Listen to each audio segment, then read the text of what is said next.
Marriage isn't just about love, it's about partnership. And let me tell you, love has to match the goals and values if you want to be compatible. But how do you know if you're compatible? Let's talk about it. Yeah. Today, I'm breaking down must have conversations if you want to be married.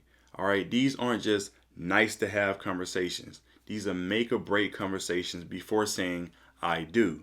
And guess what? This is going to save you years of headache and frustration. So here's the deal, too many couples are not having the real conversations. Things about money, things about family, things about life goals. And what tends to happen is years down the line, they get blindsided because they did not have the tough conversations up front.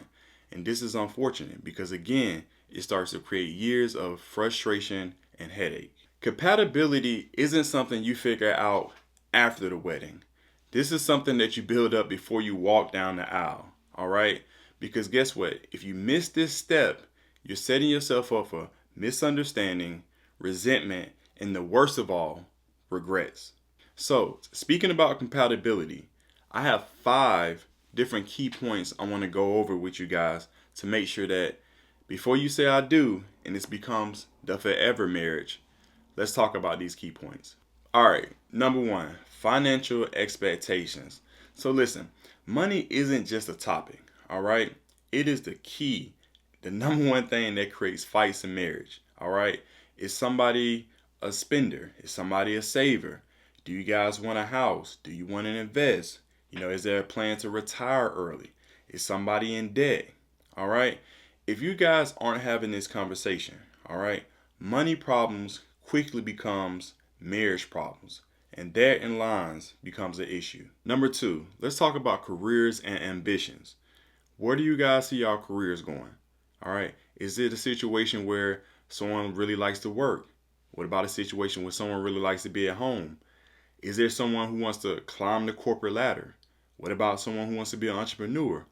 Is there somebody who just really don't want to work? They want a simple life. They don't really care about making a lot of money and being on hustle and grind. These are conversations you guys need to have early on. That way it can cancel out a lot of frustration and headache.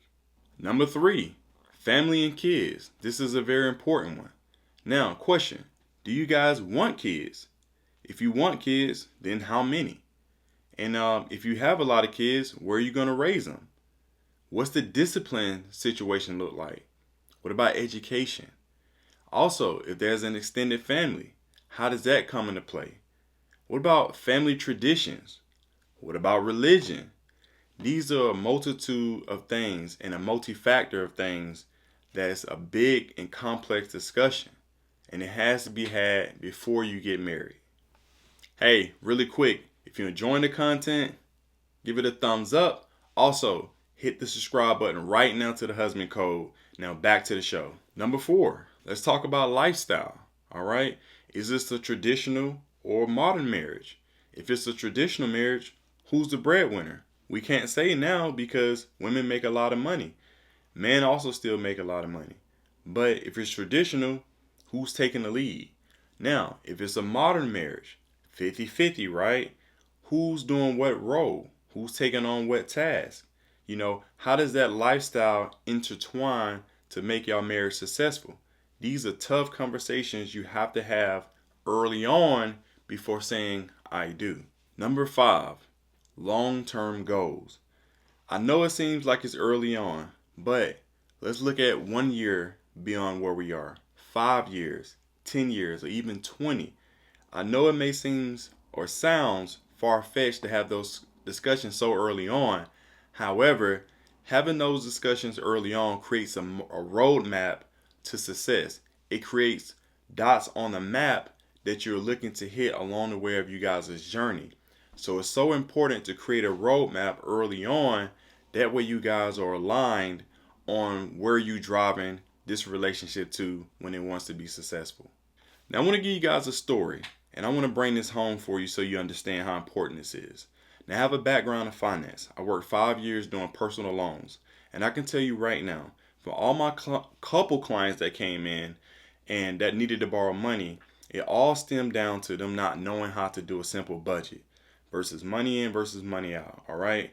Now, with that being said, because no one took the lead to understand how the money works, it always created tension, frustration, and just a headache. And so later down the road, when they circled back, I found out a few of them had got divorced. And it just was a situation where it was years upon years of money problems. So again, if you have money problems, you have marriage problems. All right. So someone has to take the lead and be the person that understands how the money works in a relationship. All right. So listen, let's recap. Today we spoke about money. We talked about family. We talked about lifestyle. We talked about career. And we talked about long-term goals. Now, these 5 different key conversations are very important to have a long-term, a fruitful, and a healthy relationship, and in turn, a healthy marriage. Again, I think these are very important conversations to have early on in your marriage before you walk down the aisle saying I do. At the end of the day, compatibility isn't about being exactly the same. It is about aligning each other's values and respecting each other's differences. And I think in turn, you guys would be happy with how you build your marriage with intention. Now, you have to still ask the tough questions and have the tough conversations. But I think your future selves will thank you along the line.